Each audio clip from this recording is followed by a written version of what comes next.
Hello friends, ഇന്ന് ഞാൻ ചായ ഉണ്ടാക്കുന്നത് എങ്ങനെയാണ് പഠിപ്പിച്ചത്. ഒരു ഗ്ലാസ് വെള്ളം ഒഴിക്കുക, പിന്നെ ഒരു ഗ്ലാസ് പാൽ ഒഴിക്കുക, പിന്നെ അത് കഴിഞ്ഞിട്ട് തിളച്ച് കഴിഞ്ഞാൽ ബബിൾസ് ഒക്കെ വന്നാൽ ചായപ്പൊടി ഇടും. ചായ ഉണ്ടാക്കാൻ ഇങ്ങനത്തെ ഒരു പാത്രം എടുക്കണം.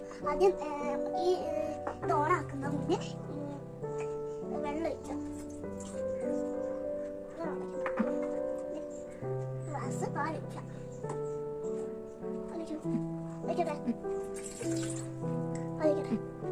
പിന്നെ നമുക്ക് ഉണക്കാം. കുട്ടികളൊന്നും ചായ കുടിക്കാൻ പാടില്ല. ചേച്ചി ചായ ഒന്നും കുടിക്കില്ല. ഇത് ചേച്ചിൻ്റെ അമ്മയ്ക്ക് ഉള്ളതാണ്.